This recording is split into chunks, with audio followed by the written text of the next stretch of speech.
ఇప్పుడు తెలంగాణ అసెంబ్లీ ముచ్చట్లు చూద్దాము.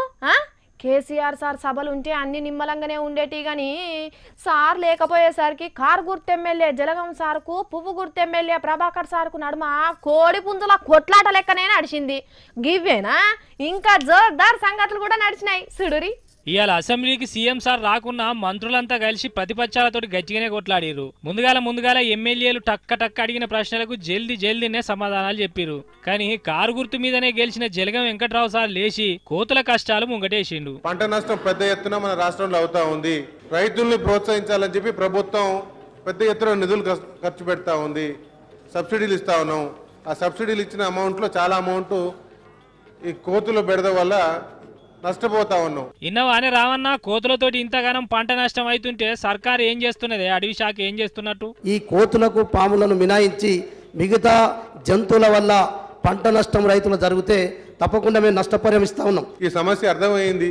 ముఖ్యమంత్రి గారే చెప్తున్నారు కోతులు వాపస్ పోవాలి, అడవులలో కంటే చెట్లు పెంచాలని అక్కడ అంటున్నారు. ఆ జియో మార్చండి. రైతులు ఆత్మహత్యలు కూడా చేసుకుంటున్నారు సార్. దాని గురించి మీరు కోతులు పంటలు పండి నోటికొచ్చే కాడికి వచ్చే వరకు కోతులు మొత్తం దిగిపోతున్నాయి. కొండెంగలన్నా సప్లై చేయండి. గ్రామ పంచాయతీ పట్టుకుంటాకింత ఇంత డబ్బులన్నీ ఇవ్వండి. మా దగ్గర కొండెంగలను తీసుకొస్తే కోతులన్నీ కలిసి దాన్ని తరిగినాయి. అరే ఏందే రావన్న, మన పార్టీ ఎమ్మెల్యేలు ఆఖరికి స్పీకర్ సార్ కూడా గింతగానం అడగవచ్చే. సీఎం సార్ కూడా కోతులు వాపస్ పోవాలని చెప్పే కదనే.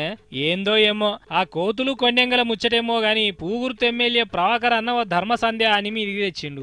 శాసనసభ డబ్బా కొట్టుకోవడానికి కాదు అధ్యక్ష. చర్చ ఉండాలి, రసవత్తరంగా ఉండాలి, అర్థవంతంగా ఉండాలి, విమర్శనాత్మకంగా ఉండాలి, నిర్మాణాత్మకంగా ఉండాలి. ప్రజలు అప్పుడే గమనించి మనం ముందుకెళ్తారు అధ్యక్ష. మీకు 45 నిమిషాలు ఇచ్చానండి. ప్రధాన ప్రతిపక్షాన్ని కూడా 45 నిమిషాలు ఇవ్వలేదు. తెలంగాణలో కూడా మరొక యోగి వస్తాడు. ఇదే రకమైనటువంటి విధానం కొనసాగితే మాత్రం రూపురేఖలే మారిపోయేటువంటి ఇన్నరా బీజేపీ ఎమ్మెల్యే ప్రభాకర్ అన్న చెప్పిన ముచ్చట. సర్కార్ ఇట్లనే చేసుకుంటూ పోతే బాహుబలి కాదు అంతకన్నా పెద్దోడు యోగి పుట్టుకొస్తాడట. అంటే ఉత్తరప్రదేశ్ సీఎం యోగి అయింది కదా, గట్లనే తెలంగాణలో పువ్వు గుర్తుని ఎగురుపెట్టించి యోగి అసంటోని తీసుకొచ్చి కూర్చోబెడతారో ఏమో. మరి ఇంత ధైర్యంగా చెప్తున్నాడంటే వెనకమర ఏం చేస్తున్నారో గానీ కేసీఆర్ సారే పెద్ద యోగి అనే ముచ్చట్లు నడుస్తాయి కావచ్చు రేపటి కాంచి అసెంబ్లీలో.